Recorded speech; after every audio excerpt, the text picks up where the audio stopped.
يرفع الله الذين آمنوا منكم والذين أوتوا العلم درجات والله بما تعملون خبير. Bismillahirrahmanirrahim. Assalamualaikum warahmatullahi wabarakatuh. Alhamdulillah wassalatu wassalamu ala Rasulillah wa ala alihi wa sahbihi wa mawala wa ba'd. Kaum muslimin dan muslimat dimanapun berada, alhamdulillah dengan izin Allah, kemudian azam dan usaha yang kuat dari semua pihak, berdiri Markas Sulaiman Al-Fauzan yang bertempat di Desa Ridan Permai, Kecamatan Bangkinang Kota, Kabupaten Kampar, Provinsi Riau. Pondok pesantren ini bertujuan untuk mendidik putri-putri kita menjadi wanita-wanita salihah berdasarkan akidah yang kokoh menurut pemahaman as-salafus salih dari umat ini. Dengan ini kita berharap anak-anak kita mempunyai ilmu yang luas, wawasan yang bisa bersaing baik tingkat lokal, nasional, dan internasional. Dan tentu saja kontribusi bapak-bapak dan ibu, saudara dan saudari semua ditunggu untuk memasukkan anak-anaknya, putri-putri terbaiknya di sini. Insya Allah bersama kita bisa. Wassalamualaikum warahmatullahi wabarakatuh.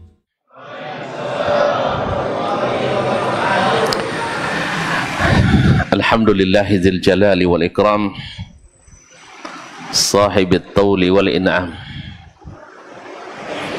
Ahmaduhu subhanahu wa ta'ala ala ni'amihi al-idham, kama ashkuruhu ala alaihi al-jisam. Ashhadu an la ilaha illallah wahdahu la sharika lah, al-malikul alam, wa ashhadu anna Muhammadan abduhu wa rasuluhu sayyidul anam, alaihi afdalus salati wa atammus salam, wa ala ali baitihi sadatil a'lam wa ashabihi al-qadatil bararatil kiram wa tabi'ina lahum bi ihsan ma ta'aqabatil layali wal ayyam. Amma ba'd, fa'awla ma yuftatahu bihil kalam bimithli hadal maqam al-wasiyatu bitaqwallahil malikil alam wa ta'atihi ala dawam. Fa inna taqwallahi a'la nasab wa inna ta'atahu aghla muktasab. Inna akramakum indallahi atqakum wa tazawwadu fa inna khairaz zadit taqwa. Para alim ulama, nenek mama, tokoh adat, tokoh masyarakat, al-hadirin wal hadirat wal musyahidina wal musyahidat, jemaah Masjid Al-Imam Al-Qurtubi rahimahullah, ataupun yang menyaksikan melalui media dimanapun berada. Alhamdulillah, lama pucuk dicinta ulam tiba, sumur digali air pun datang. Sudah lama terkenang nak bersuah, hari ini ditakdirkan pula kita datang ke sini. Masya Allah, ada syekh saya, Masya Allah, makziratan ya syekh, saya tambah semangat jadinya, tidak patah semangat. Alhamdulillah. Wasiat untuk senantiasa bertakwa adalah wasiat orang-orang yang sukses, berhasil dunia dan akhirat. Wasiyatul awwalina wal akhirin. Mudah-mudahan Allah Subhanahu wa taala menjadikan kehadiran kita hari ini semakin menambah ketakwaan, mengokohkan keimanan, dan membuat kita senantiasa penuh harapan menatap masa depan. Ma'asyiral muslimin, ma'asyiral muslimat yang dirahmati Allah, saya sangat bersyukur atas nikmat pertemuan ini. Andainya hanya sekedar bertukar senyum dan berjabat tangan, itu sudah cukup. Sudah cukup kan? Kalau gitu kita tutup. Sebab bertukar senyum banyak pahala. Tabassumuka fi wajhi akhika sadaqah. Tersenyum kamu kepada saudaramu adalah sedekah. Kemudian bersahabat tangan menggugurkan dosa. Ma min muslimin yaltaqiyani wa yatasafahani illa tahattat khatayahu kama tahattu awraqus syajar. Tidaklah dua orang muslim bertemu lalu berjabat tangan kecuali berguguran dosa-dosanya, seperti mana bergugurannya daun-daun kayu yang kering. Tapi ada riwayat tambahnya saling bersalawat, tapi ziyadah tidak sahih. Itu pula yang dijadikan oleh orang sambil bersalaman salatullah. Dah. Walaupun sahih sebenarnya pelaksanaannya bukan seperti itu. Ala kulli hal, kita tidak sedang mengkaji orang. Kaji kita. Jangan patah semangat. Ma'asyiral kiram yang rahmati Allah SWT, di antara doa yang paling sering dibaca Nabi SAW adalah Allahumma inni a'udzubika minal hammi wal hazan wa minal ajzi wal kasal wa minal jubni wal bukhl wa ghalabatid daini wa qahrir rijal. Ya Allah, aku berlindung kepadamu daripada alham.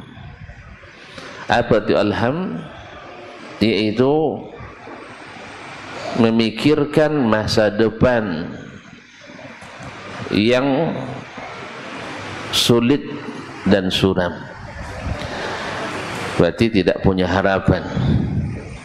Wal hazan, yaitu merasa susah atau sedih dengan yang sudah berlalu.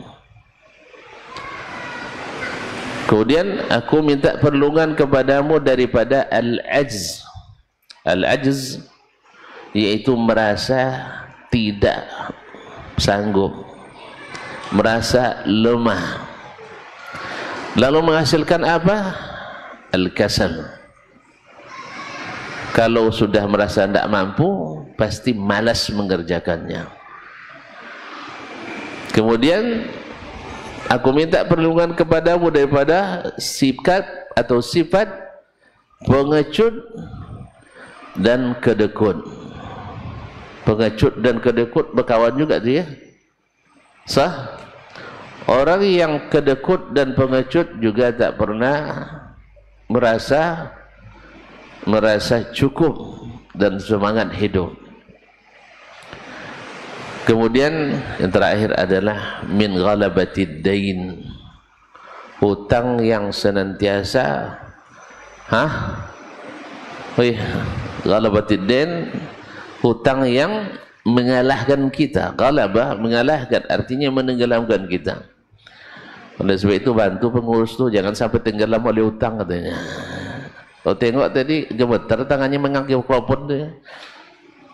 Tapi dia tidak sebutkan jumlahnya berapa tadi ya. Padahal kalau tahu jumlahnya mungkin ada salah satu dari sini yang atau masih ke sah. Tapi beliau menggambarkan tadi, kalau terbayang nak nyumbang 10.000 jadi 50.000 katanya tadi. Kalau tidak salah 50.000 rial ya. Masya Allah. Kira-kira begitu ya, 50.000 rial. Berarti ada gambarannya tadi kan? Masya Allah. Kalau ada Usman di sini, tidak ada bagian kita dibuatnya. Tapi mudah-mudahan tidak ada Utsman yang walaupun tak sama tapi setidaknya serupa. Kemudian wa qahrir rijal, dikuasai oleh orang. Kalau sudah banyak utang, kita terpaksa dikuasai oleh orang. Jangankan diri kita, negara pun dijual orang. Kalau sudah banyak utang. Banyak utang kita? Banyak utang kita? Banyak. Seluruh perusahaan negara merugi. Aneh pula ya. PLN kita tidak pernah ngutang, sah? Bayar di depan, rugi terus. Pertamina ambil dari ladang kita gratis, sah? Sah? Dijual lebih mahal dari luar negeri. Utang, rugi juga. Apa lagi? Semuanya rugi. Pajak pun rugi. Tinggal nerima setoran rugi. Oh ternyata setelah presiden cukup serius, banyak rupanya. Banyak rupanya. Jangan korupsi, bocor. Lah, jangan pikirkan, nanti naik asam urat. Lah itu kan urusan tuan-tuan. Saya hanya ngasih tahu aja. Ya, supaya tuan-tuan jangan mau disogok lagi waktu pemilu. Ma'asyiral kiram dirahmati Allah. Tetap semangat ya, walaupun utang banyak, semangat untuk melunasinya. Insyaallah taala. Kaum muslimin dan muslimat dirahmati Allah. Ini doa bukan sembarang doa. Tapi doa adalah untuk menatap masa depan yang lebih baik dan kuat. Kita tidak pernah dalam segala situasi dan kondisi apapun patah arang. Tak boleh hilang kendali, tak boleh hilang semangat.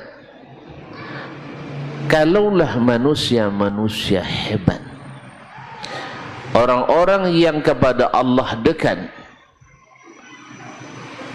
para nabi, para rasul, para aulia, mereka juga diuji oleh Allah dengan ujian-ujian yang berat. Tonton belum lagi berdakwah seperti Nabi Nuh. Sah?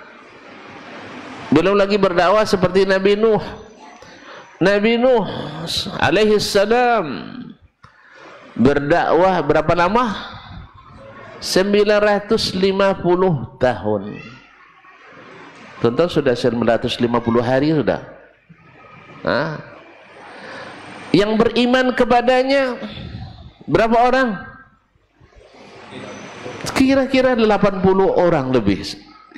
Berarti dalam satu tahun dalam berapa tuh? Dalam satu tahun yang beriman dalam 100 tahun yang beriman enggak 10 lah. Ya lebih kurang 10 orang atau kurang.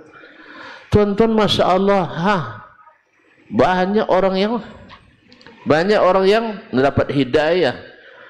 Makanya kalau seandainya ketika kita sedang bersama ada yang mundur, kan ada kadang-kadang sedang semangatnya tiba-tiba ada kawan yang berbelok atau berbalik arah, jangan patah semangat. Jangan patah semangat, karena hal itu dialami oleh manusia-manusia suci. Nuh alaihissalam bukan hanya ditolak oleh umatnya, masyarakatnya, tapi juga ditolak oleh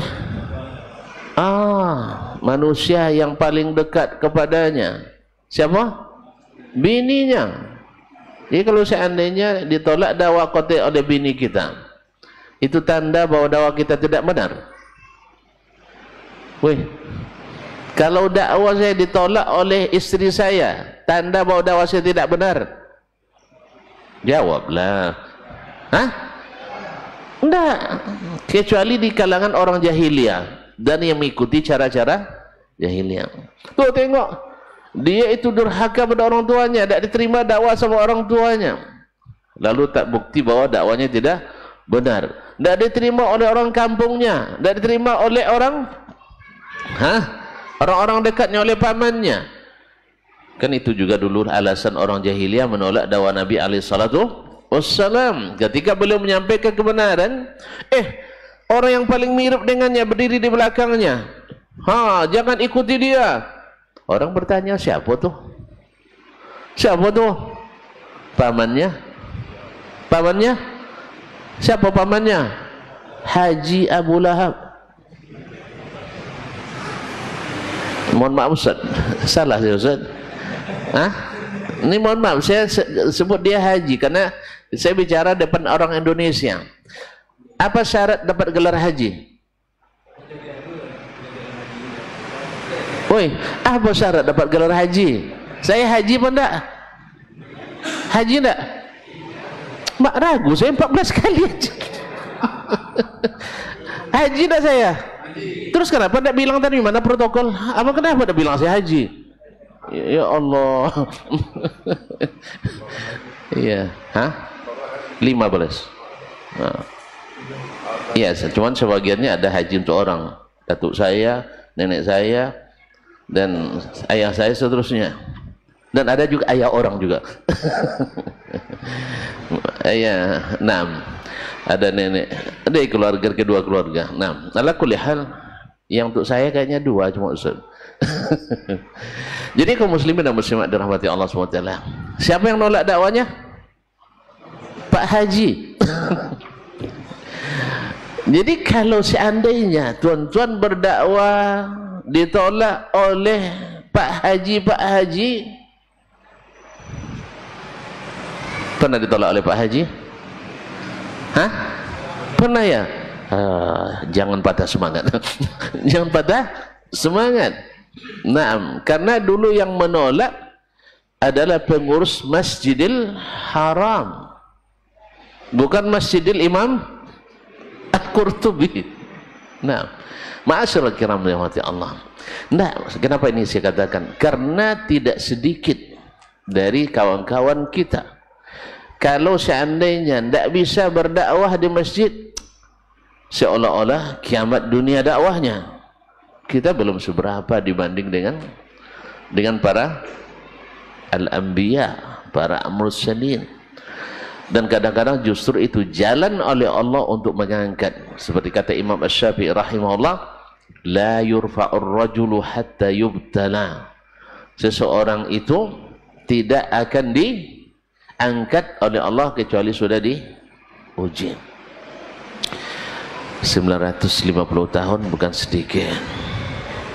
Falabitha fihim alfasanatin illa 50 ama.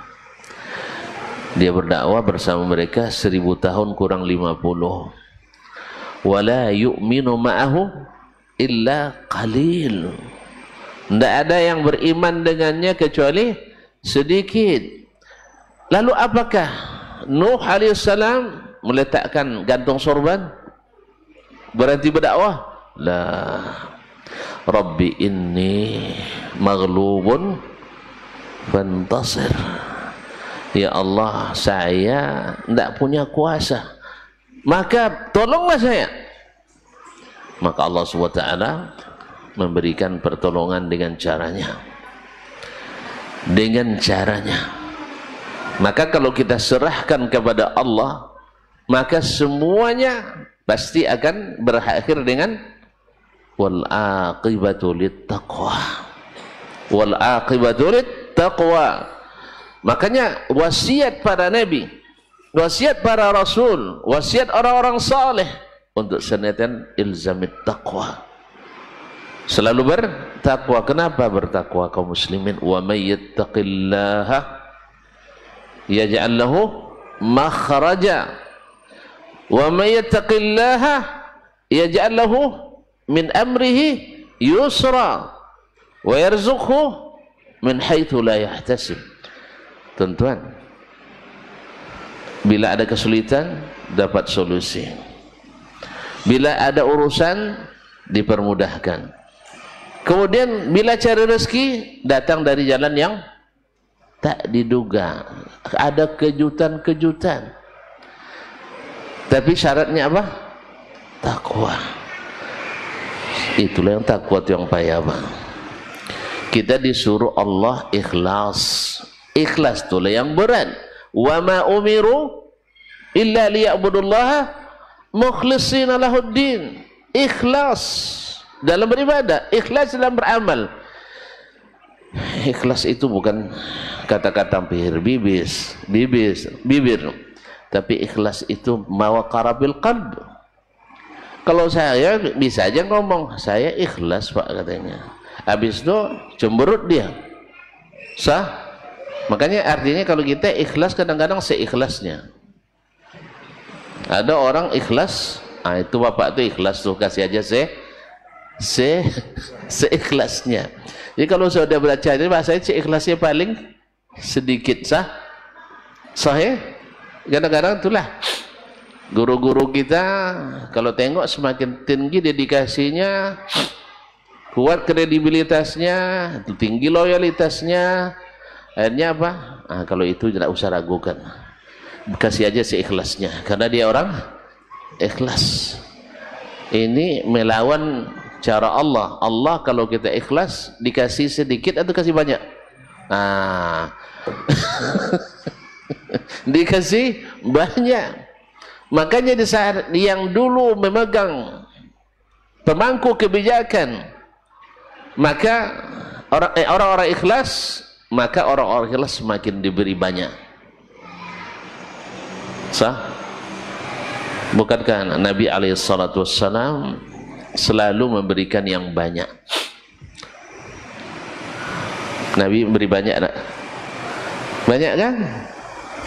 Orang baru masuk Islam, misalnya Uyainah ibn Hisn, Aqra' bin Habis, baru masuk Islam, ini dikasih 100 ekor sapi, ini 300 ekor kambing.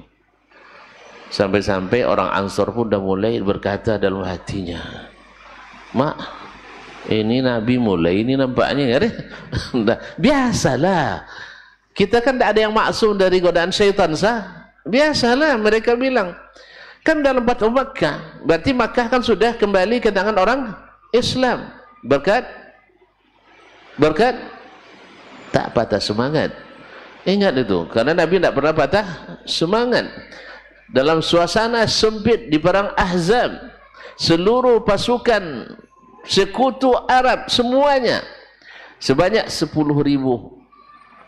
lengkap dengan peralatan perangnya, bahkan grup seninya pun ada. Tahu grup seninya? Para penari, biduanita. Malam besok perang, malam ni mereka pesta. Nabi kok enggak ya? Enggak ada yang pandai nyanyi ya? Bukan. Karena musik bukan alat dakwah. Jadi kalau ada yang bukan dakwah, nada dan irama, tahulah tuan-tuan, tahulah. Disebut bid'ah, marah pula. Disebut maksiat, mencak-mencak pula. Padahal dia tahu di sana orang main musik. Nabi beristighasah pada Allah Subhanahu wa taala. Ma'asyiral kiram, di saat-saat sempit itu 10.000 lawan 1.600, Nabi SAW membuat sahabat tak patah semangat ketika ada semongkah batu besar, tidak bisa dipecahkan oleh sahabat, padahal orang-orang kuat dan hebat. Ternyata Nabi lebih kuat dan hebat. Kenapa? Karena dia dengan bismillah, sah, dipecahkannya. Allahu Akbar, utitu mafatiha Kisra, Al-Furs, saya diberikan perbendaraan Persia. Awak lawan 10.000, ini 1.600 cuma dengan persenjataan apa adanya, makanan kurang kan? Masih ingat tuh kisah Jabir waktu itu ngundang Nabi makan ke rumahnya, kan dibisikin sama Nabi, ya Rasulullah, ada dikit makanan untuk 5 atau 6 orang. Akhirnya Nabi bilangkan, ayyuhan nas, wahai seluruh pasukan, kita makan di rumah Jabir. Pontang-panting lah Jabir lari. Iyalah. Tentu kita pun gitu kan, kita masak untuk 5 orang nih. Tiba-tiba pengurus bilang seluruh kita makan malam rumah Ustaz Dasman. Bingung dah saya. Sah? Nah. Tapi istrinya karena dia tahu abang yang nyuruh tadi. Kalau abang nyuruh, tanggung jawab. Enggak, saya bilang tadi ada bisikan untuk 5 atau 6 orang. Enggak mungkin Nabi enggak paham, tapi dia umumkan untuk seluruhnya. Nah, kalau Nabi yang bilang jangan takut. Kalau Nabi yang bilang jangan takut, dia yang tanggung jawab itu. Alhamdulillah, kenyang 1.600 orang tuh. Tapi ingat ya, syaratnya Nabi terakhir makan. Nah, beda sekali dengan pemimpin kita hari ini, sah? Hah? Siapa kenyang dulu? Dia yang kenyang dulu, yang lain tak jadi jadi makan. Ma'asyiral kiram. Inilah Nabi alaihissalam memberikan semangat, tidak pernah patah semangat. Jadi dalam segala kesempitan, dalam segala ketertekanan, dalam segala kesulitan, sesungguhnya Allah akan memberikan jalan. Itulah gunanya Allah SWT dalam Al-Quran menyebutkan kisah-kisah dengan segala variasi dan jenisnya. Kalau untuk orang kaya, dia mungkin orang kaya pun ada yang patah semangat, sahih? Saya dah terlanjur Ustaz katanya, dah balik emang dosa saya ini, sah? Saya sudah lalai oleh harta benda saya. Subhanallah.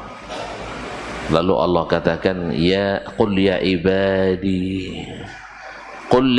ibadi alladzina asrafu ala anfusihim la taqnatu min rahmatillah innallaha yaghfiru dzunuba jami'a. Katakanlah, hai hamba-hambaku yang melampaui batas, yang berlebihan, jangan kalian berputus asa dari rahmat Allah. Apa maksudnya? Ada pintu taubat yang masih terbuka selama kiamat belum datang, baik kiamat besar maupun kiamat kecil. Kiamat besar di saat mentari terbit dari arah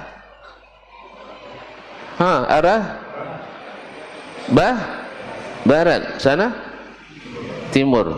Besok masih di sana ya? Kenapa Allah alam? Dajjal belum datang.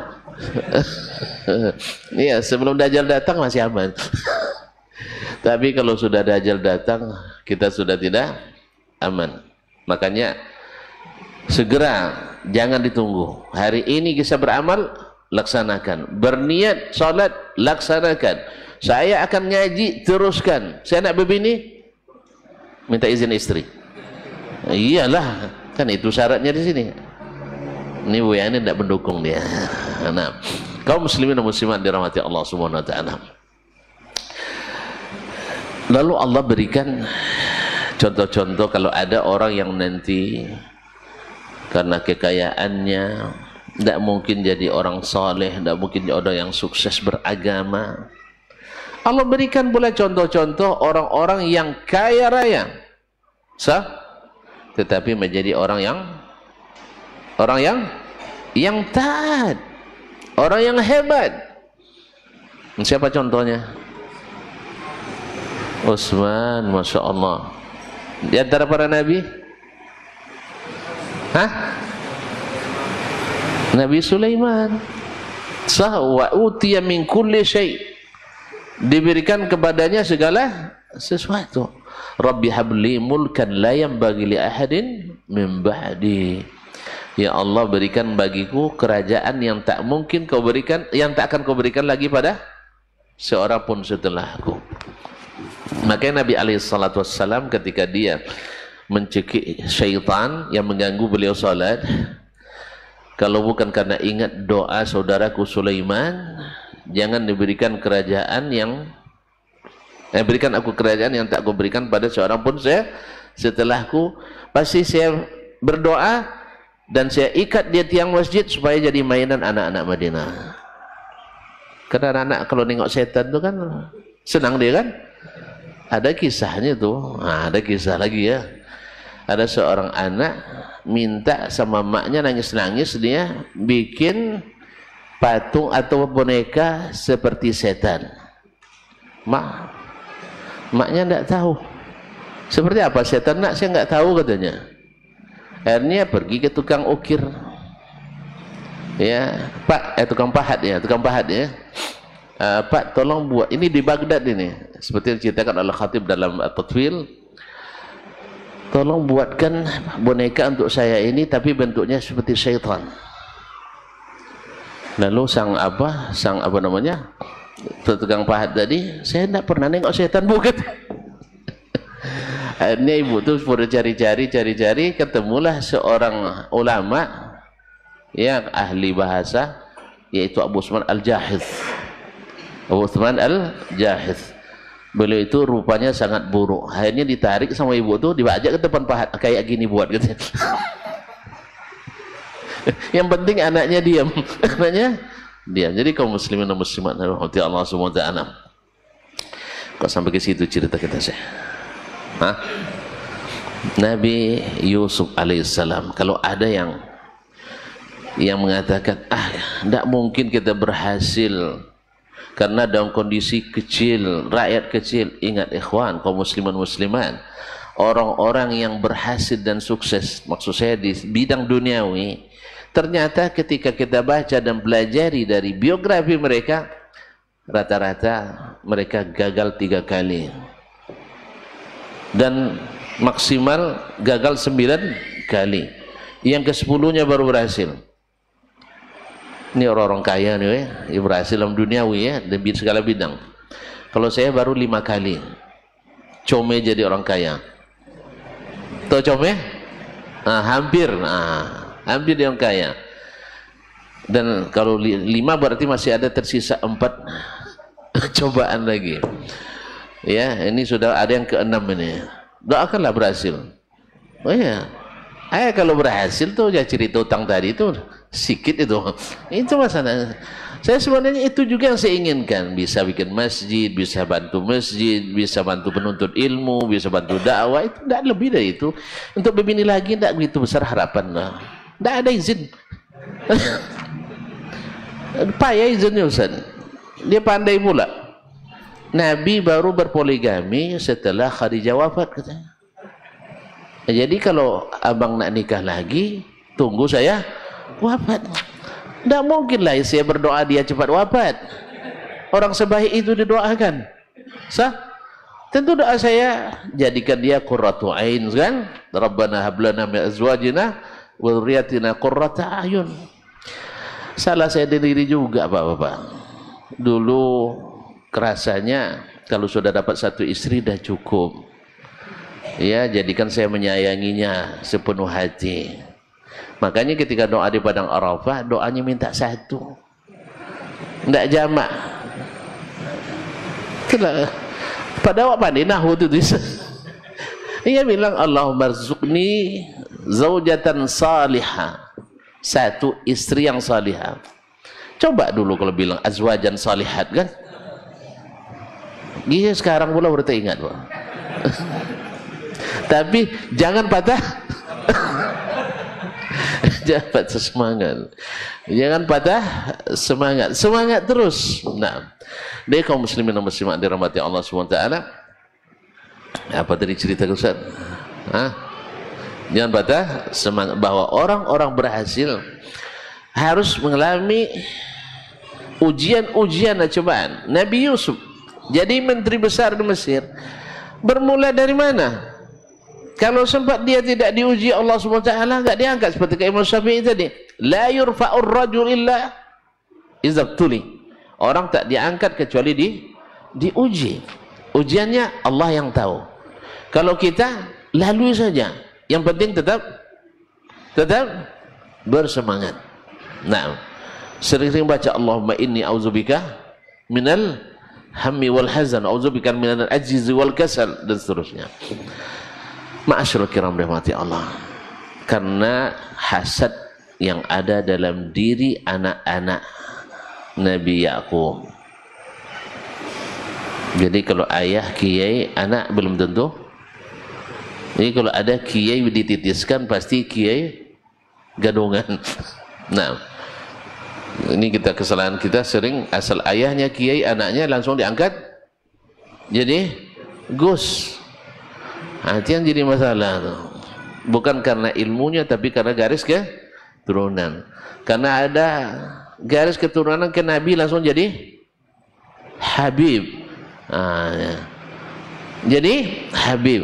Nah, kalau jadi Habib langsung jadi wali. Walau wali gila. Wali majzum. Ini adalah keyakinan yang keliru. Abu Talib Habib enggak? Di mana tempatnya? Neraka. Abu Lahab Habib enggak? Habib kan? Itu jelas Habibnya, tidak perlu tes DNA lagi. Nah, jadi kaum muslimin dan muslimat, keturunan Nabi memang harus dihormati, tapi dengan syarat ikut Nabi SAW. Kita punya kewajibannya 2 kali, karena dia keturunan Nabi, yang kedua karena ikut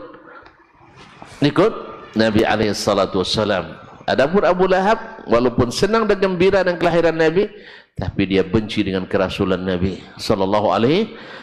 Akhirnya di mana? Ma aghna anhu maluhu wa ma kasab. Hartanya dan segala usahanya tak ada gunanya. Tak ada gunanya. Ma'asyiral kiram. Karena hasad putra-putra Nabi Yakub kepada saudara mereka sendiri, Yusuf. Kok hasad? Kenapa? Wih, kenapa sama saudara sendiri? Mungkin berlaku juga istilah bahasa kampung kita, jauh bak bunga, dekat bak bangkai. Sah? Jauh bak bunga, dekat bak bangkai. Jadi nampak terus Yusuf itu istimewa dengan Bunyamin. Karena memang orang-orang istimewa itu sejak kecil sudah diistimewakan Allah SWT. Nabi SAW, Nabi kita SAW, di masa kecilnya selalu dibawa oleh datuknya Abdul Muttalib ke mana? Ke Masjidil Haram. Karena datuknya Haji Abdul Muttalib, juga pengurus ketua DKM, pengurus Masjidil Haram. Ya Syekh, salah saya siap salah, kalau salah bilang aja salah senam. Jadi pengurus Masjidil Haram, biasanya dia bentangkan sorbannya untuk alas duduk Nabi SAW. Si kecil itu kan belum tahu dia akan jadi Nabi, sah? Allah yang gerakkan itu. Ya mungkin diantara sebabnya karena dia anak yatim. Nah, anak yatim dari ayah dan yatim piatu lagi, sah? Yang kedua perangainya yang memang terjaga, akhlaknya yang memang mulia. Tapi sampai-sampai sebagian paman-pamannya merasa juga, awak tak buat ayah kayak gini, sah? Anak dula gini dibuatnya katanya. Atau kalau bahasa Indonesia anak sidul katanya kan, bahasa Indonesia. Nah, dibilang anaknya Abdullah diberi keistimewaan. Nah, tentu Nabi Yusuf juga dulu diberikan keistimewaan oleh ayahnya Nabi Yakub, sehingga anak-anak yang lain pada hasad. Yang kedua, ibu mereka beda. Jadi kalau beza emak itu ada juga pengaruhnya ya. Itu mungkin yang buat saya tidak keluar izin dulu barangkali itu. Sah? Nanti kelahi anak dari ibu yang ini dengan ibu yang ini. Kenapa? Karena emaknya sama berkelahi. Sah? Ini kalau menikah lebih dari satu ini macam dakwah juga mulainya. Dakwah mulainya dulu dakwah apa tuh? Dakwah sirriyah. Sembunyi-sembunyi, sah? Kalau kita sekarang dakwah nikah siri. Sembunyi-sembunyi. Lama-lama 2-3 tahun terbongkar. Apalah bang, setiap dinas luar kota SPPD-nya ke Sia terus.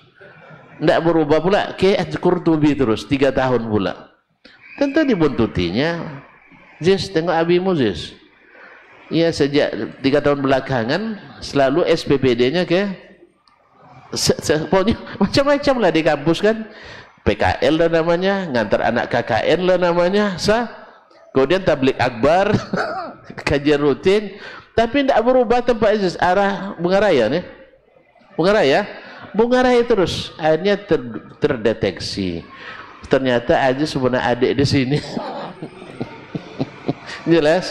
Akhirnya dari dakwah jahriyah sekarang terangan. Kalau sudah terang-terangan mesti ada intimidasi, provokasi, akhirnya nak tahan hijrah ke Habasyah. Hijrah dulu. Hijrah ke Madinah supaya tidak dikejar lagi, dibawa hijrah ke teman masa misalnya ke Jakarta kan. Ternyata hijrah ke Jakarta juga tidak aman, diperangi terus melalui media. Akhirnya terjadi jihad. Nah, kalau jihad 2 martabat, syahid atau menang. Kalau menang aman dunia. Tapi kalau syahid ya selamat. Innalillah, selamat tinggal. Ma'asyiral kiram yang dirahmati Allah SWT. Jadi Yusuf alaihissalam dicampakkan oleh abang-abangnya. Yang tertuduh serigala pula. Makanya jadi tamsil oleh orang, kalau orang dituduh dengan tuduhan yang tidak benar, dikatakan bari'un kabara'ati az-zi'bi min dami Yusuf. Ini orang bersih dari tuduhan seperti bersihnya serigala dari tuduhan mangsa Yusuf alaihissalam. Jadi tamsil sampai hari ini. Ma'asyiral kiram, dibuang di telaga tua, tapi bukan lubang buaya, di telaga tua. Tapi Allah berikan kepadanya semangat, jangan patah semangat. La tunabbi'annahum bi amrihim hadza wa hum la yash'urun. Jangan khawatir Yusuf, nanti kamu yang akan beritahukan ini kejadian di saat mereka sudah melupakannya. Masih kecil tuh saya masih kecil kan, besok kamu akan beritahukan pada mereka kejadian ini, mereka sudah tidak ingat lagi. Tapi langsung enggak. Akhirnya ada orang yang lewat, orang musafir, biasa orang musafir cari air di telaga, diutuslah pembantu mereka, budak mereka. Oh ya busra hadza gulam, ini ada anak kecil. Orang-orang pedagang senang dapat yang seperti itu, karena bisa dijual. Tidak tahu tuannya bisa dijual. Cuman untunglah setiap yang beli tidak suka. Setiap yang beli mereka suka. Wasyarauhu bi thamanin bakhsin darahima ma'dudatin. Dijuallah dia dengan harga yang murah. Harga yang murah. Wahum fihi minaz zahidin. Mereka tidak suka sama Yusuf alaihissalam. Subhanallah, ini Allah juga yang buat. Kalau sempat mereka suka, dibawa kepada mana itu Yusuf? Selesai, akhirnya dibeli oleh Azizu Mesir, dibeli oleh penguasa Mesir, dan akhirnya masuk istana. Selesai ujian? Belum. Selesai ujian? Belum. Kemarin diuji dengan penderitaan, sekarang diuji dengan kemewahan. Warawadatuhu allati hiya fi baitiha. Masuk waktu Isya, kita tutup saja. Hah? Maksudnya gimana? Azan dulu, sabung. Ya, oke. Siap.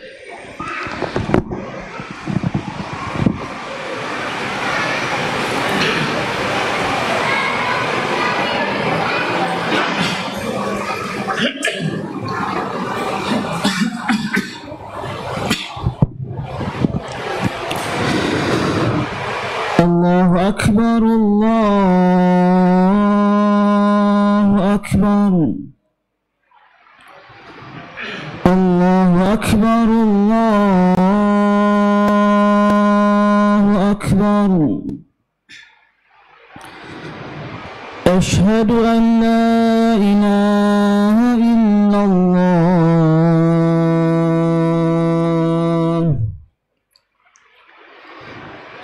أشهد أن لا إله إلا الله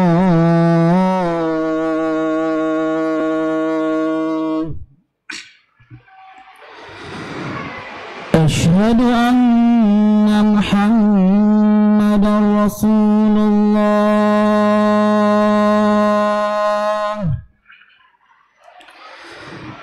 أشهد أن محمدا رسول الله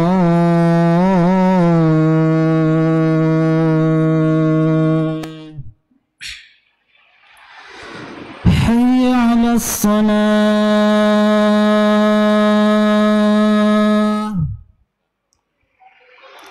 حي على الصلاة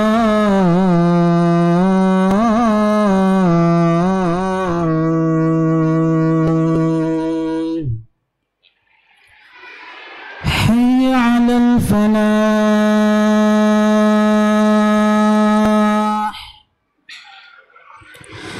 حي على الفلاح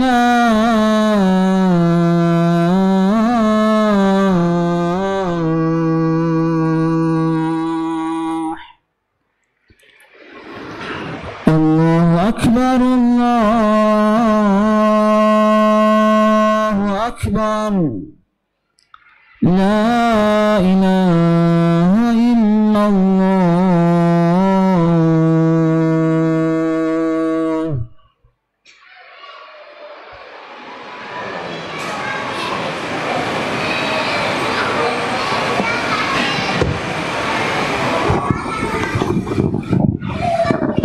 Masyarakat kiram, kaum muslimin dan muslimat dirahmati Allah SWT, selesai ujian? Belum. Masih diuji lagi. Ujian fisik bisa ditahan, tetapi ujian agama dan harga diri ini tidak boleh tahan. Makanya ketika dia digoda oleh Imra'atul Aziz, istri penguasa Mesir,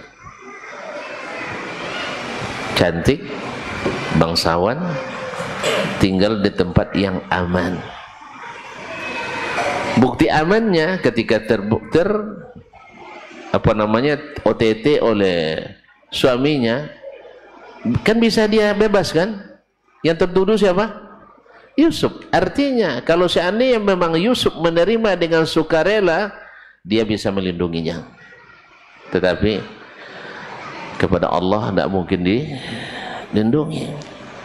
Dan inilah subhanallah kaum muslimin dan muslimat yang dirahmati Allah, salah satu yang disebut oleh orang pentingnya orang tua, ayah yang selalu berkesan di hati anaknya.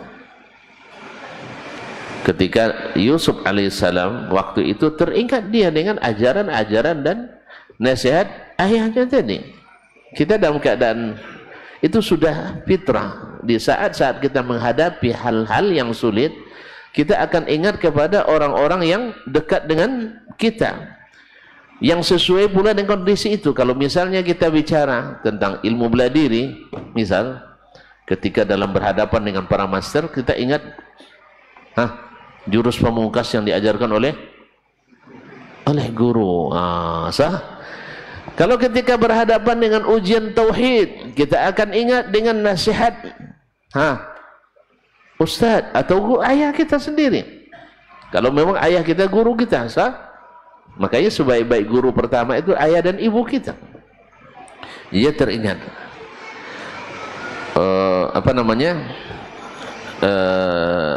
ketika digoda oleh istri siapa tadi?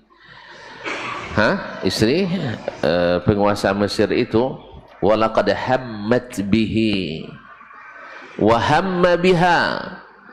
Wanita itu sudah benar-benar apa istilahnya? apa?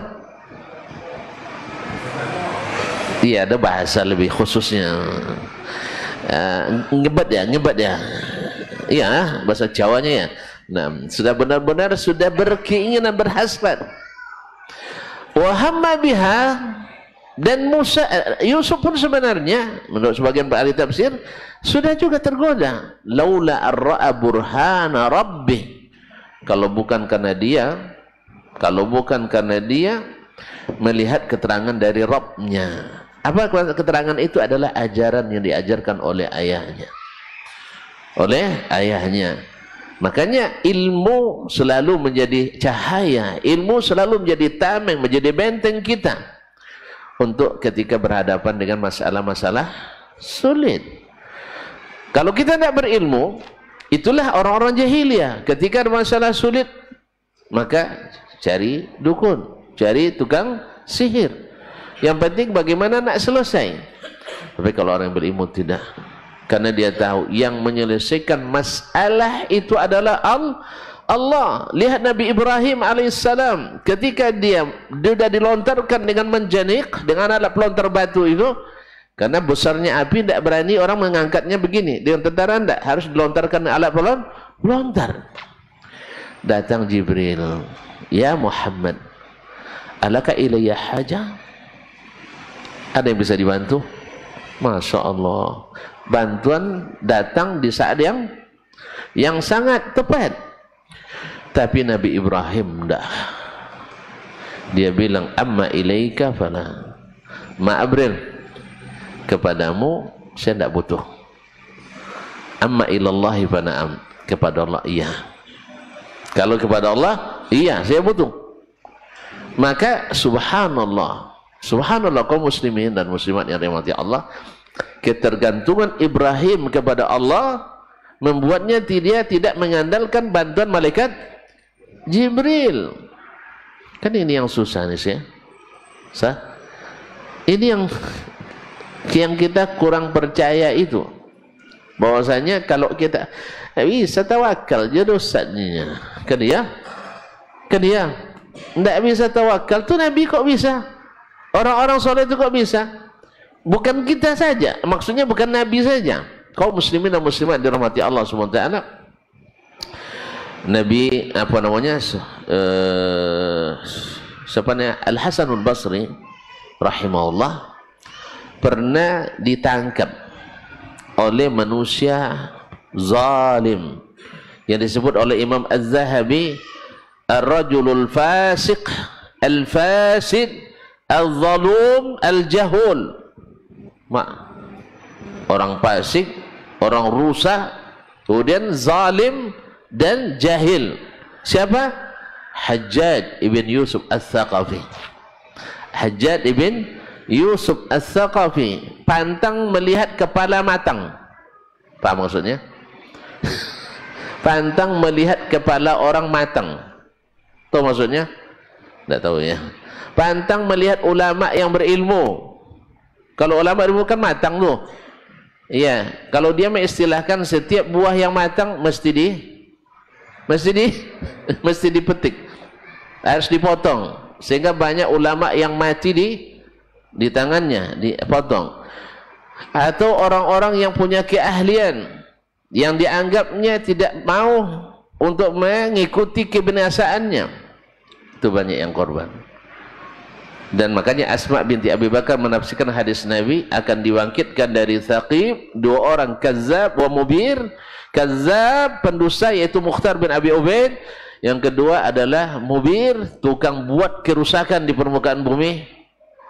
Dan saya kata Asma binti Abi Bakar, ayahnya Abdullah bin Zubair, dia katakan saya tidak punya tafsiran kecuali kamu yang dimaksud oleh Nabi alaihi salatu wassalam. Ditangkaplah Hasan Al-Basri. Untuk apa? Untuk diberikan bintang Mahaputra atau diberikan gelar Dato Sri, apa gelarnya untuk ulama? Dato Sri Ulama Setia Negara. Gitu ya. Sri Ulama Setia. Untuk itu? Bukan. Sudah dipersiapkannya pedang, sudah disiapkannya wadah untuk menampung darahnya.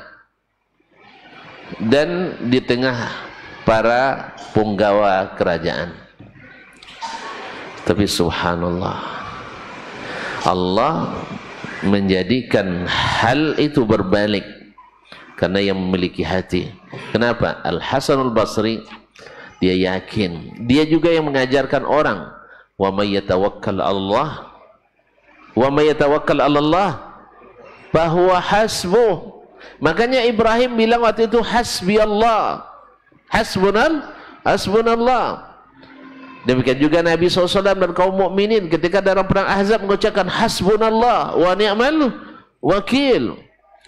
Dan Hasan Basri ketika itu juga menyerahkan urusannya kepada Allah Subhanahu wa ta'ala.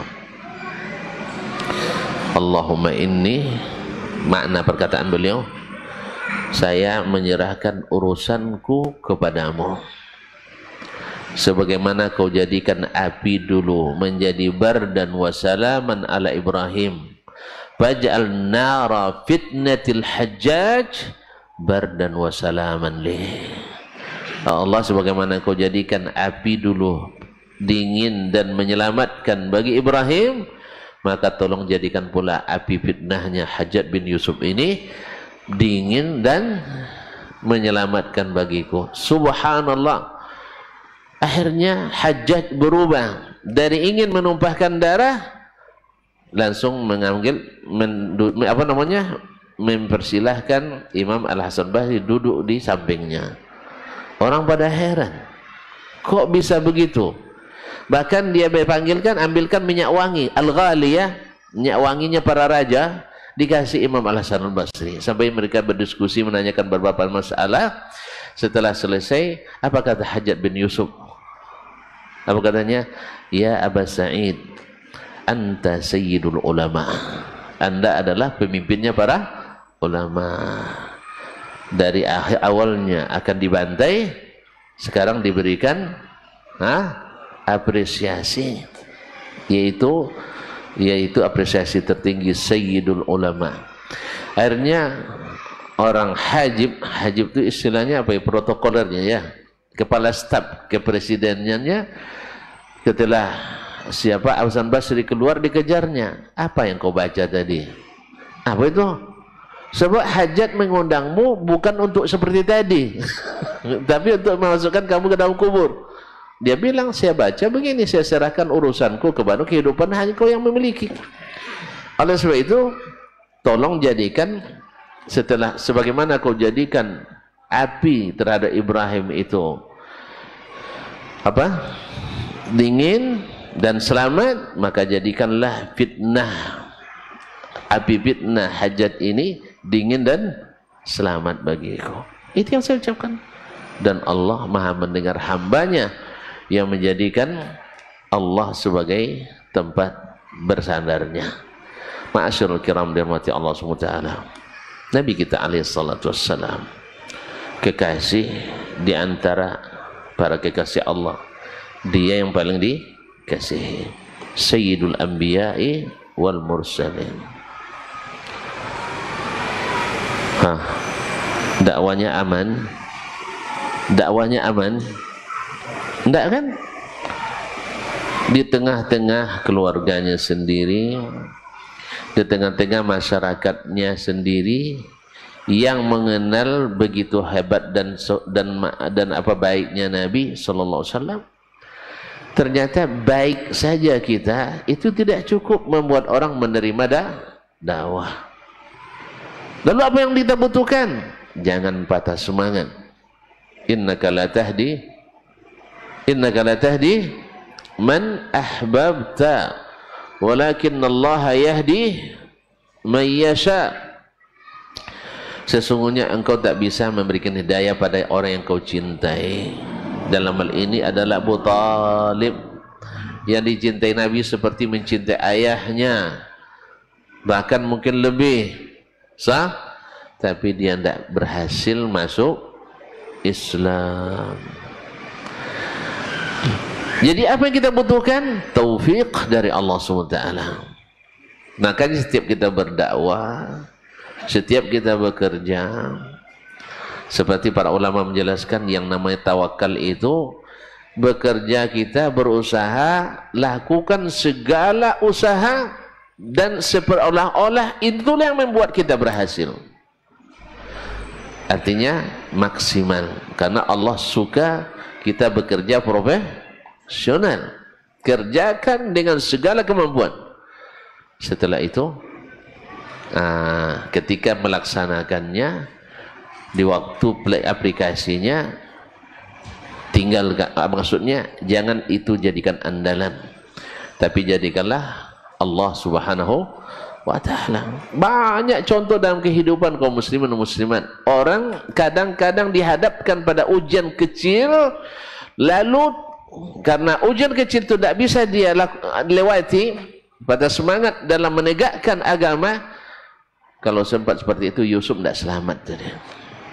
Tapi karena dia ketika digoda dengan dunia, kan ada dua pilihan. Kalau tidak mau, pilihannya satu, mau atau masuk neraka. Besok masuk penjara. Nah, masuk penjara. Kalau mau masuk neraka. Kalau mau masuk neraka. Kalau mau bebas. Ibu akan lindungi kamu. Saya kan punya imunitas, hak imunitas pejabat. Tidak ada hak imunitas lewat. Sudah dicabut dia. Tahu hak imunitas? Pejabat tidak boleh diperiksa. Tidak boleh tangkap. Sekarang tidak, nampaknya dah hilang ya. Nah, dulu ada istri raja,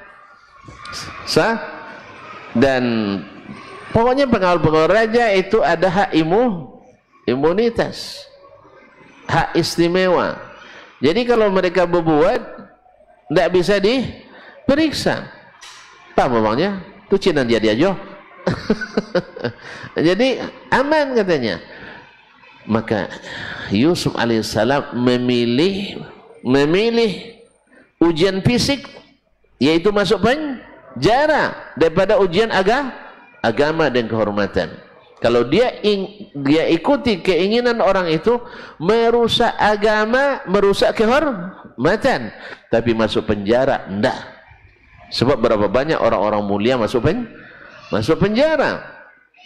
Berapa banyak orang-orang yang mulia tidak bersalah masuk penjara. Karena penjara itu bagi sebagian itu adalah khalwat. Seperti kata Ibnu Taimiyah rahimahullah, sajni khalwah. Kalau saya di penjara, saya berkesempatan banyak berkhalwat dengan Allah Subhanahu wa ta'ala. Sah? Wa nafi rihla. Kalau saya diasingkan, dibuang jauh ke negeri orang, itu sama dengan rekreasi. Sah? Ya, awalnya tidak pernah sampai ke pantai itu kan. Sekarang lewat di tepi pantai kita misalnya. Kenapa? Karena surganya ada di hatinya. Jadi akhirnya Nabi Yusuf alaihissalam haji lagi. Dia terima, Rabbis sijnu ahabbu ilayya mimma yad'unani ilaih. Ya Allah, bagi saya penjara itu lebih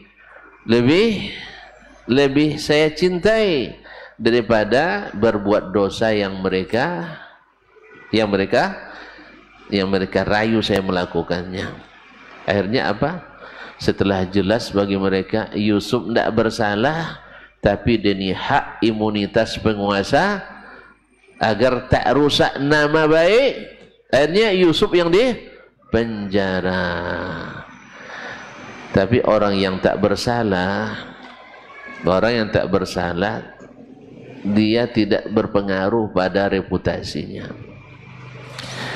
Ini orang kadang-kadang hanya karena suatu pekerjaan hilang agamanya. Sah? Walaupun sederhana, tapi orang yang kokoh, dia tidak mau menghilangkan itu. Ada seorang anak muda, Masya Allah. Pernah dengar ceritanya? Kalau belum saya ceritakan, kalau enggak usah diulang-ulang. Atau yang sudah pernah tolong ceritakan. Mau yang di Indonesia apa yang luar negeri? Indonesia. Nah, dia melamar pekerjaan di perusahaan minyak Caltex waktu itu namanya, setelah berubah jadi Chevron ya. Pamannya seorang manajer di situ. Entah kenapa pula anak ini masih muda berjenggot pula. Masih muda sudah berjenggot. Cana cingkrang pula. Padahal sedang marak-maraknya isu terorisme pasca September 11. Masih ingat? Tahun berapa? Belum lahir bang ya? 91. Belum lahir. Udah tuh kalau tidak ingat. Udah cepat sekali terhapus di memori abang. Tapi baguslah. Yang buru-buru itu jangan diingat lagi ya. Nah, 11 September 1991. Bahwa ciri-ciri teroris kata tokoh nasional kiai pula tu ya. Bahwa celana cingkrang, anak muda berjenggot, rajin sholat berjamaah, kemudian rajin baca Quran. Nah, itu ciri-ciri itu ya, teroris. Tapi alhamdulillah karena jualan busuk tidak laku juga. Karena terbukti yang paling mudah dan taat kepada aturan itu adalah yang jenggotan ini, yang cingkrang-cingkrang itu. Yang berprestasi pun juga banyak yang seperti itu. Tidak seperti kata tokoh nasional juga. Semakin panjang jenggotnya semakin goblok katanya kan. Oh, rupanya yang cukur jenggot yang goblok dah. Nah, Allah musta'an. Jadi tidak terbukti. Lalu apa kata pamannya? Yong, kan keponakannya kan. Nanti yang menguji langsung orang Amerika. Sah? Yang punya isu terorisme itu orang Amerika. Kalau macam ini kamu masuk, nah, tidak akan lolos, Bapak tidak bisa bantu. Terus gimana? Buang jenggot kamu itu dulu. Sah? Bagi sebagian kita kan, kan cuma jenggot. Sah? Dibuang aja, kenapa sih? Kan tidak haram juga katanya kan. Dosa kecil cuma. Tapi kalau sering jadi dosa besar. Kalau sering kan jadi dosa besar. Nah, kan tidak wajib katanya. Ini tunggu wajib dulu. Nah, apa kata anak itu? Paman, kalau masalah kerja itu banyak. Tapi kalau agama tidak bisa ditukar. Apa maksudnya? Ini adalah sunnah Nabi SAW. Sampai berdebat pula sama orang tuanya, berdebat pula sama keluarga. Mereka pesimis dia lulus. Akhirnya diundang pula Ustaz untuk meyakinkan. Ustaz, tolonglah kemudahan kami Ustaz. Siap. Akhirnya Ustaz memang Ustaz yang potong jenggot juga masalahnya. Coba tengok Ustaznya potong jenggot, nggak apa-apa katanya. Ustaz, saya memang bukan Ustaz, saya memang belajar teknik saya. Cuman yang saya tahu Nabi saya tidak pernah cukur jenggot. Bahkan menyuruh memelihara jenggot. Bahkan menjadikan jenggot aja keutamaan. Sah? Misalnya ketika berwudu, dosa berguguran dari jenggot tadi. Ketika berwudu di sela-sela jenggot itu. Banyak kandungannya. Dan masih banyak hal-hal lain. Tuan-tuan mau tahu nanti kita bab jenggot pula nanti ya. Nah, kaum muslimin dan muslimat dirahmati Allah. Masya Allah. Tidak sampai jam 8 abang. Tidak sampai jam 8.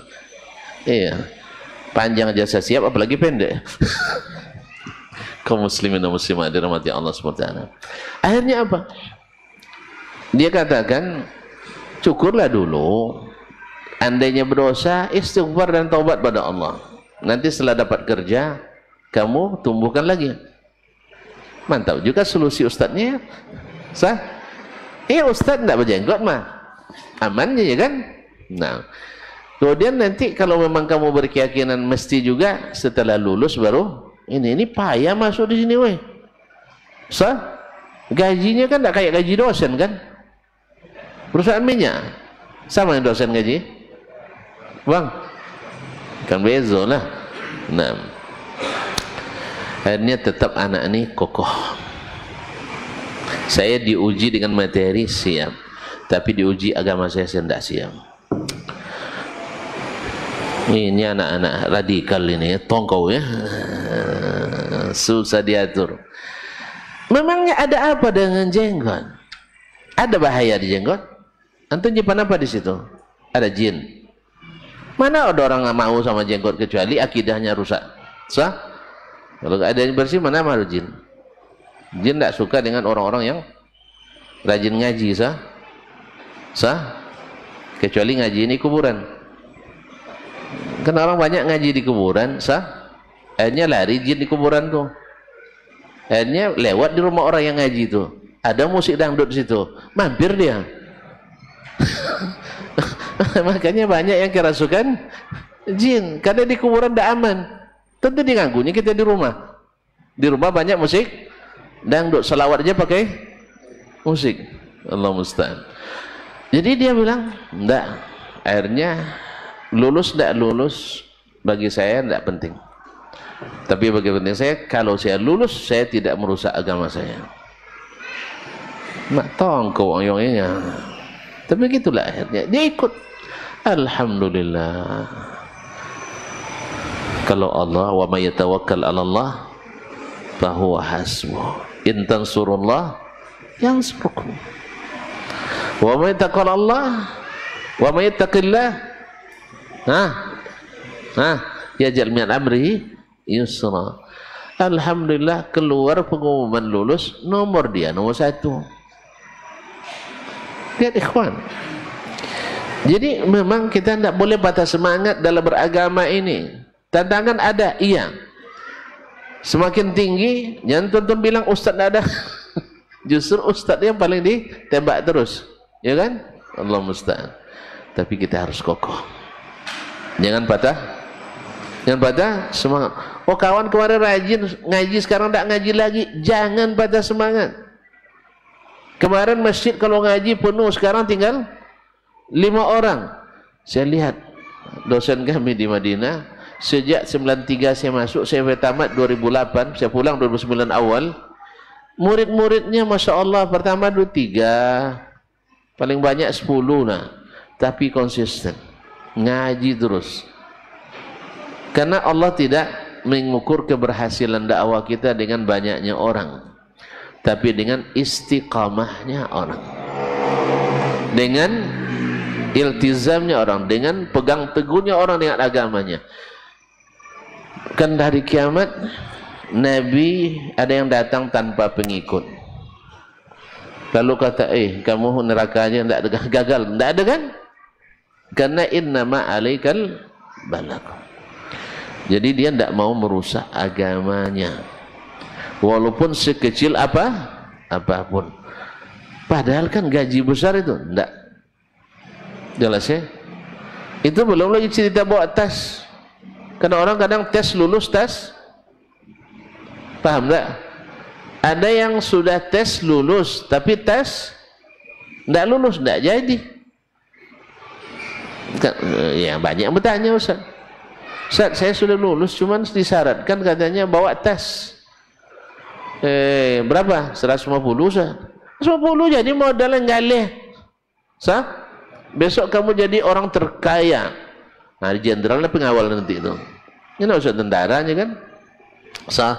Kan banyak orang kaya-kaya sekarang dipelihara, dijaga oleh jenderal. Sah? Jadi kalau sekolah tinggi tapi untuk merusak agama, tidak usah sekolah. Kayak itu lagi. Ada ipar saya, pas dia tamat sarjana, mau masuk pegawai, lalu minta, lulus sudah, cuma belum lolos. Ya dites, lulus. Cuman karena tes, belum loh. Ini minta sama ayahnya, ayah kaya, bukan orang miskin. Dia punya kebun cengkeh di Natuna sana. Nah, apa kata ayahnya? Kalau kan pakai PT jo yongnya. Kalau kamu pakai duit, pakai tas juga mau percuma sih, aku sekolahkan kamu si sarjana. So, Saya menyekolahkan kamu sarjana supaya pandai cari kerja. Kalau gitu saya pandai juga masuk pegawai itu juga. Akhirnya tidak mau dia. Ini istiqamah. Istiqamah. Diuji, iya, ada ujian. Zahirnya orang yang pakai tas bagus, tetapi dia tidak nyaman. Tidak nyaman. Buktinya apa? Ketika ada apa istilahnya mutasi, risau. Kalau kita tidak pakai tas, jangan mutasi berhenti pun tidak risau. Prinsip kita bekerja aja mau, apalagi tidak bekerja. Karena yang penting bukan PT, yang penting rezeki, sah? Kan ya tak? Salah satu bentuk rezeki adalah PT. Dan PT bukan hanya digaji, sah? Kan PT bukan hanya gaji kan? Buktinya tuan-tuan yang kaya-kaya bukan karena gaji, yang banyak gaji sedikit gaji rezeki, sah? Tak percaya tuan-tuan? Saya baca data lah. Dari 10 orang kaya dunia, 9 tidak sarjana. Berarti cari duit perlu sarjana? Enggak. Kalau lah sarjana itu banyak menilap tuh. Kenek-kenek ratusan triliun hilang kan? Itu karena sarjana tuh. Iya. Jadi orang-orang yang kaya itu 9 dari 10 bukan sarjana. 1 cuma sarjana. Itu pun karena meneruskan bisnis ayahnya yang dulu tidak sekolah. Jadi sarjana kaya karena meneruskan bisnis ke keluarga. Paham tak? Jadi kalau tuan-tuan nak suruh anak sekolah cari orang kaya, berhentikan dari sekarang. Lebih baik uang yang dibayarkan untuk bayar UKT itu untuk modal. Setiap dia tersungkur, kasih modal lagi, suntik modal lagi sampai berhasil. Ingat, 3 atau 9 kali gagal. Kalau sekali dan tuan-tuan bosan, berarti tuan-tuan termasuk pembuat dia gagal. Minimal 3 kali, maksimal 9 kali. Anda juga berhentilah jadi orang kaya tuh. Ya, saya sih masih ada punya kesempatan 4 lagi insya-Allah.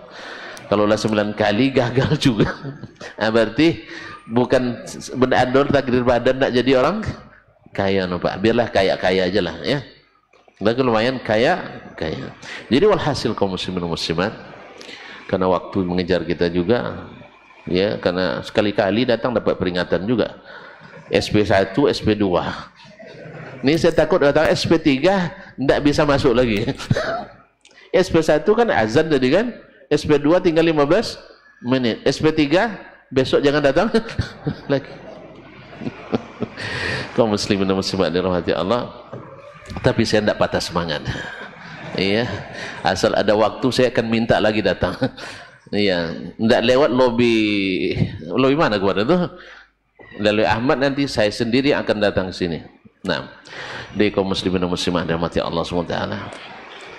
Jadi memang Islam dan orang-orang beriman tidak ada mengenal kalimat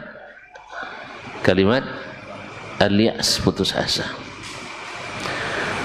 dari rahmat Allah. Bukankah rahmat Allah itu wasi'at kulla syai'?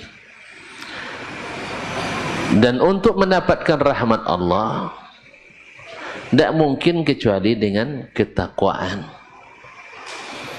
Dan takwa itu definisi sederhananya adalah melaksanakan perintah, meninggalkan larangan. Jadi yang antum lakukan perintahnya, yang antum tinggalkan larangannya. Kalau ada orang buat taat tapi bukan perintah Allah, jangan harap jadi orang bertakwa. Maka tidak diberikan taufik, tidak kokoh dia. Jenggot aja tidak bisa dipertahankan. Sah? Apalagi akidah. Makanya ketika melenceng di akidahnya, pasti di ibadahnya juga melenceng. Ahli ta'wil di akidah, mesti ahli ta'wil di ibadah. Ahli ta'wil di ibadah, mesti ahli ta'wil di muamalah. Kalau sudah ahli ta'wil di muamalah, ahli ta'wil pula di adabnya. Makanya hadis benar, ayat sah benar, tetapi tidak pada tempatnya digunakan. Sah ya? Sah? Ini contoh viral yang hari ini. Ya, tentang apa yang viral hari ini? Banyak ya. Apa nih? Korupsi. Nah, kita tinggalkan korupsi dulu. Viral tentang dunia santri, sah? Masalah adab dan bayang-bayang feodalisme. Sah ya? Ya, ada yang sebagian santri atau sebagian pesantren diajarkan anak-anaknya untuk merangka, apalagi Ustaz, ngesot, kata orang Jawa tak? Ngesot ya, beringsun, bahkan ada yang sujud, ada yang mencium kaki, bahkan berebut mencium bekas duduk. Ini saya selesai nanti berebut orang cium tempat duduk saya tadi itu. Padahal ada berapa kali buang angin kadang. La haula wala quwwata illa billah. Jadi mohon maaf ya, saya tidak bermaksud untuk mengatakan atau menyinggung orang yang melakukannya. Tetapi ketika ini diungkap dan memang fakta, kita lebih cenderung melakukan pembelaan diri, baik secara ilmiah maupun secara de facto di lapangan. Buktinya gara-gara pemberitaan itu langsung ditafsirkan sebagai penistaan terhadap dunia pesantren. Sehingga lahirlah kadang-kadang demo-demo yang katanya orang beradab, sah.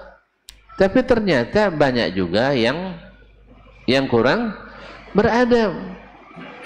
Kenapa semangat membela dirinya lebih dominan daripada semangat memperbaiki diri? Ada yang mengancam gorok leher. Adabkah itu? Hah? Adabkah itu? Enggak. Ada yang mengatakan, mengucapkan umpatan-umpatan yang dan sebagainya. Macam-macam ucapan yang tidak patut keluar dari mulut santri. Dalam keadaan marah pun Anda harus adil. Ya, fil ghadabi war ridha. Harus berkata adil. Apa kata adil? Itu perkataan yang baik. Jangan katakan kepada orang kecuali qaulan ma'rufa. Yang ketiga, banyak yang para buya, para kiai yang alih-alih harus introspeksi, tapi justru melegitimasi tindakan itu dengan dalil-dalil. Itu yang saya maksudkan tadi. Dalil bukan salah kadang, tetapi aplikasinya yang tidak tepat. Ada dua hadis, kemudian satu kejadian yang menjadi landasan untuk mencium kaki kiai. Satu hadis Abdullah bin Abbas radhiyallahu anhuma, bahwa Ali bin Abi Thalib mencium kaki pamannya Abbas. Mencium kaki pamannya Abbas, dan itu tidak diingkarinya. Hadis kedua, yaitu ada dua orang Yahudi datang ke Nabi alaihissalatu wassalam, lalu menanyakan ke Nabi tentang 9 masalah, dan dijawab oleh Nabi. Telah mendengar jawaban Nabi, mereka mengatakan, ini kami yakin engkau adalah benar-benar Nabi. Lalu kata Nabi, kenapa kalian tidak masuk Islam? Kalau kami masuk Islam takut dibunuh oleh orang Yahudi. Sebab orang Yahudi itu beringinan Nabi akhir zaman itu dari keturunan Nabi Daud. Nah sekarang ternyata dari keturunan Nabi Ismail. Mereka tidak mau terima, mereka rasis. Kalau kami masuk Islam nanti takut kami dibunuh. Akhirnya dia cium kaki Nabi alaihissalatu wassalam. Nabi membolehkannya. Kemudian ada kisah antara Imam Al-Bukhari dan Imam Muslim. Kisahnya masyhur tentang hadis kafaratul majlis. Lalu Imam Al-Bukhari menunjukkan kelemahan hadis yang disebutkan oleh Imam Muslim, menandakan Imam Al-Bukhari lebih ahli daripada Imam Muslim. Akhirnya Imam Al-Muslim senang disalahkan. Awak yang tak suka disalahkannya. Orang-orang cari kebenaran siap salah. Itu semangat itu yang harus ada pada kita. Karena kalau kita tidak siap salah, tidak mau diperbaiki, akhirnya sombong menerima kebenaran, akhirnya merendahkan orang lain. Wah apa tukang jam ini, skripsi, ilmu apa, teknik dan sebagainya, bicara pula tentang agama. Akhirnya keluar hal-hal yang tidak masuk dalam masalah ilmu. Tukang jam tidak boleh berilmu. Dulu Nabi tukang gembala kambing. Lalu tukang jual kain di pasar tidak boleh jadi ulama. Abu Hanifah adalah saudagar, Abdullah Mubarak adalah saudagar. Pekebun, tukang dodos tidak boleh jadi ulama. Tonton Baba TV ya. Belajar agama baru alim katanya. Kalau dia belajar agama apapun profesinya boleh. Nabi Idris tukang jahit, Imam Ahmad tukang angkat, buruh kasar di pasar. Walaupun kalau dia mau, khalifah siap memberikan dia uang banyak-banyak, tapi dia tolak. Jelas ya? Jadi kadang-kadang keluar hal-hal seperti itu. Jadi kaum muslimin dan muslimat dirahmati Allah, harusnya kita mengajak umat untuk introspeksi, sudah benar dah aplikasinya. Sekarang pertanyaannya, hadis pertama dan kedua tadi sahih atau tidak? Karena athbitil arsya summangkus. Kalau nak ngukir, siapkan papannya dulu, siapkan medianya. Kalau medianya saja tidak ada, lapuk, tidak bisa diukir. Ternyata kedua-dua hadis itu, hadis yang pertama ada Ummu Aban di situ, tidak dikenal orangnya. Kalau tidak dikenal orangnya, hukum hadisnya dhaifun jiddan. Atau dhaif. Artinya dhaif yang tidak bisa ditolong. Hadis yang kedua di situ ada Abdullah ibn Salimah, juga majhul. Jadi dari sisi riwayat hadisnya tidak sahih. Walaupun dihasankan oleh sebagian ulama seperti Ibnu Hajar rahimahullah, karena Abdullah bin Salimah disebutkan dalam Thiqat Ibnu Hibban. Wallahu alam ini kurang telitiannya Ibnu Hajar dan masalah ini atau tasahulnya. Sebab orang rawi yang disebutkan oleh Ibnu Hibban seperti kata Syekh Abdurrahman bin Yahya Mu'allimi dalam At-Tankil, bahwasanya yang rawi yang disebutkan oleh Ibnu Hibban dan Al-Thiqat terbagi 5. 3 yang pertama ini memang thiqat, tapi 4 dan 5 itu ada rawi yang dhaif. Dan Abdullah bin Salimah bagian yang keempat atau yang kelima, berarti dhaif. Tak ngerti kami, tidak salah ngerti nanti banyak pula lawan saya nanti. Memang ini perlu belajar lagi, tapi hanya sekedar informasi. Berarti hadis yang dinisbatkan ke Nabi alaihissalam, hadisnya tidak sahih. Itu hadis mencium tangan. Syekh Albani menghasankannya dalam Sahih As-Sunan Abi Dawud. Iya. Tapi di Dhaiful Jami' dia menyebutkan bahwa tambahan warijlaihi itu tidak disahihkannya. Yang disahihkan adalah mencium tangan. Dan mencium tangan memang salah khilafiyah di antara ulama, walaupun itu babnya bab mubah, tapi tidak dianjurkan. Nanti saya sebutkan kenapa tidak dianjurkan. Kemudian Imam Al-Bukhari dan Muslim, apa benar tidak Imam Muslim mencium kaki? Yang diriwayatkan oleh, itu disebutkan oleh Imam Az-Zahabi adalah dia minta izin ke Al-Bukhari mencium kaki dan keningnya. Tapi Al-Khatib Al-Baghdadi menyebutkan bahwa yang dicium oleh Muslim adalah keningnya, baina ainaihi, di antara dua matanya. Kalau dia ada dua mata apa roh? Hidung. Hah? Ada orang cium hidung. Wasin deh, weh. Itu keningnya. Dan itu yang sabit. Nah, sekarang pertanyaannya. Kalau sahih hadisnya, apakah dilaksanakan seperti yang dilaksanakan di sebagian pondok itu oleh para sahabat? Paham pertanyaannya? Paham pertanyaannya? Kalau tidak paham, saya ulang. Apakah sahabat setiap bertemu Nabi merangkak mencium kaki Nabi? Hah? Mana antum tahu? Mana antum tahu? Iya. Dari cara mereka bertemu dengan Nabi alaihissalatu wassalam. Apakah setiap bertemu sahabat dengan Nabi mencium tangan Nabi? Hah? Tidak juga. Berarti bab ini seperti kata Syekh Ibnu Utsaimin rahimahullah dibolehkan. Artinya kalau kita mencium tangan kaki orang yang kita muliakan sekali, mak kita, ayah kita, bini kita, masuk. Tapi dicintai mah. Kaum muslimin dan muslimat dirahmati Allah, bini tidak masuk ya? Tidak boleh cium kaki bini. Mak, woi, dah lupa dia kaji.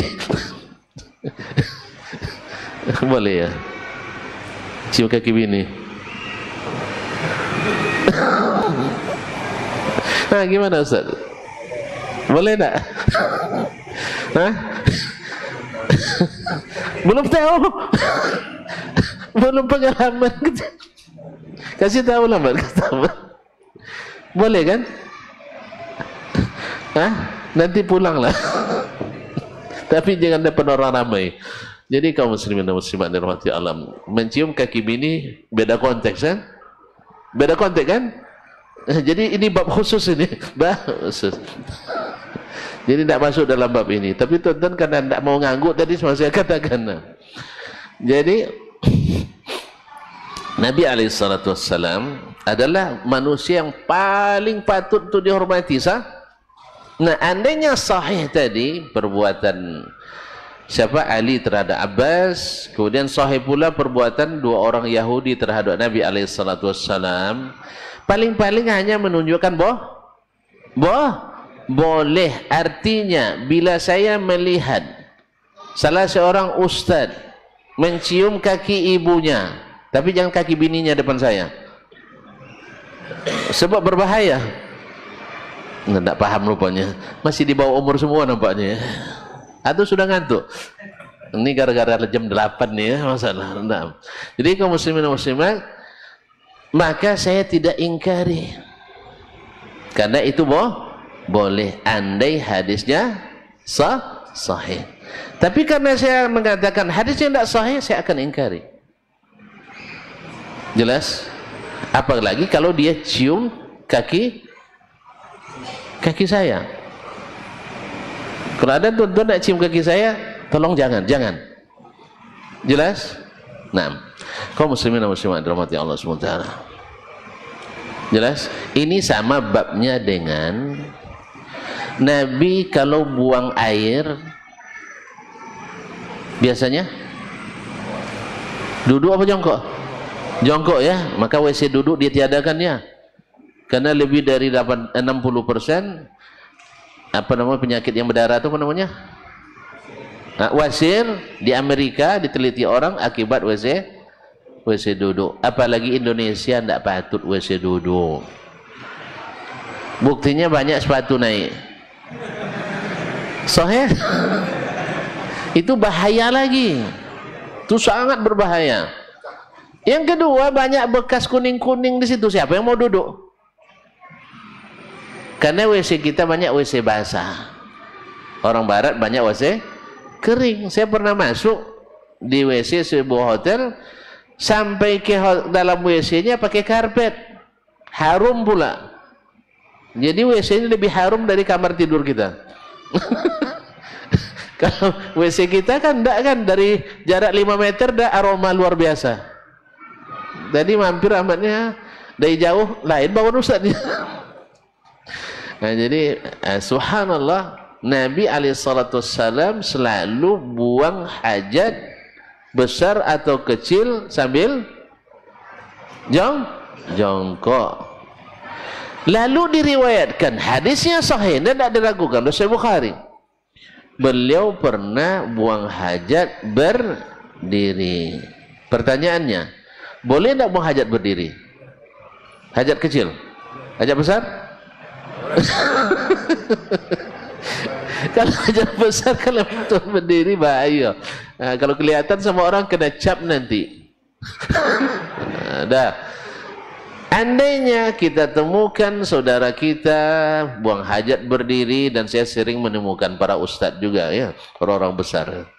Ya saya tidak apakan, karena Nabi juga pernah berdiri. Tapi kalau dijadikan kebiasaan, ayo anak-anak kencing berdiri, boleh? Ini sama dengan yang tadi. Paham? Pahamnya? Mencium tangan menurut sebagian ulama boleh, tetapi tidak dianjurkan. Paham? Sama babnya tadi dengan buang hajat kecil, boleh sambil berdiri. Jadi kalau dilakukan secara spontanitas tanpa dibudayakan, silakan. Tapi kalau menjadi prosedur tetap, protap sebuah pondok, ini perlu dievaluasi. Jadi kalau tonton nanti cium tangan saya, ya saya tidak larang. Cuman kalau saya suruh tonton begini, tepuk tangan saya. Paham maksud saya? Bagi yang mencium tidak ada masalah, tapi bagi yang mencium berbahaya. Paham tak? Bagi yang mencium, karena dia yang menghormati saya, tapi bagi saya yang dicium berbahaya. Apa sebab berbahaya? Jadi keenakan nanti, jadi kesenangan. Wih, awak dielu-elukan orang, dimuliakan orang, ada ujub, ada ria. Sah? Makanya sepakat ulama, kalau yang dicium, yang minta dicium tidak boleh. Nah sekarang pelaksanaannya gimana? Kalau sempat kiai tidak dicium, marah tak dia? Wih, tanya lah. Kalau kiai tidak dicium tangannya bersalaman dengan, marah tak dia? Marah tak? Nah, kecuali ada tempelnya. Tidak paham ya. Salam tempel. Nah, kaum muslimin dan muslimat dirahmati Allah. Jadi orang mencium dengan spontanitas boleh menurut sebagian ulama, tapi bukan dijadikan tradisi atau suatu SOP, standar operasional, sistem apa, standar operasi prosedur. Dan ini yang terjadi di sebagian pondok pesantren. Jadi sebenarnya saya mengajak, daripada kita marah dan membuat pembelaan diri, maka sebaiknya mengevaluasi. Karena ada yang menukil dari Syekh Utsaimin, Masya Allah, pas yang begini nukil Syekh Utsaimin, pas akidah tidak terimanya Syekh Utsaimin, ya, yang begini-begini dinukilnya, dikiranya orang tidak tahu. Kan bahasanya memberitahu anda kan, ya, kami udah lama tahu tuh. Sebab saya walaupun tidak murid Syekh Utsaimin, sering juga hadir di majelis beliau. Tapi saya tidak bisa mengatakan murid, karena saya sekali-sekali aja pas lagi kajian di Ramadan atau dia kunjungan ke Madinah. Ini tidak murid dulu ya. Sah, hanya menjadi hadir di majelisnya. Dan saya lihat bahkan dia mau dicium tangan aja beliau tidak mau. Apalagi orang sujud-sujud di situ. Jadi ketika dia katakan boleh, maksudnya bila kita lihat orang mencium kaki orang tuanya atau syekhnya, kita tidak mengingkari. Tapi apakah murid-murid Utsaimin setiap ketemu dicium kakinya? Tidak. Banyak yang ngesot di majelisnya? Tidak. Jadi pengambilan dalil yang antum sebutkan itu keliru. Pahamnya? Paham? Itulah pentingnya kita belajar kepada Nabi dan sahabat bagaimana mempraktekkan Al-Quran dan Sunnah. Itu tuh namanya dakwah ila manhaji as-salaf. Jelas? Jadi seperti apa yang dilakukan oleh mereka dengan Nabi SAW. Ini mohon maaf nih, saya kalau kuliah melebihi waktu didenda. Kalau di sana semenit 1.000. Nah, di sini naik pula pajak di sini ya. Nanti dia mau mahasiswa saya. Nah, kalau saya terlambat semenit 1.000. Tidak ada aturan pribadi aja itu. Ya, aturan pribadi. Kalau lebih sedenda juga diri saya. Kadang banyak dodong doa bisa air pada bodoh gaji. Tapi begitulah. Ini mohon maaf kalau terlalu panjang ya. Alhamdulillah SP3 belum jatuh. Baru SP1 dan SP2. Karena waktu yang sudah lebih, maka mudah-mudahan yang panjang ini, saya tidak bilang pendek lagi, yang panjang ini ada manfaatnya. Semua yang benar semata-mata taufik dari Allah SWT, dan ada yang salah itu kelemahan saya, mungkin dari syaitan. Maka kepada Allah SWT saya mohon diampuni, dan kepada tuan-tuan dan puan-puan mohon dimaklumi dan diberikan maaf dan kerelahan hati. Jangan gara-gara ini putus pula silaturahmi. Nah, berdendam pula sampai akhir kiamat nanti. Ya, oleh sebab itu dari sekarang saya mohon maaf ya. Ya, minta tolong dilepas pergi dengan hati yang suci, kepala dingin, hati yang suci, muka yang jernih. Sebagaimana saya disambut dengan senyum nanti, lepas pula dengan senyum dan doa. Mohon maaf ya. Terima kasih. Wassalamualaikum warahmatullahi wabarakatuh.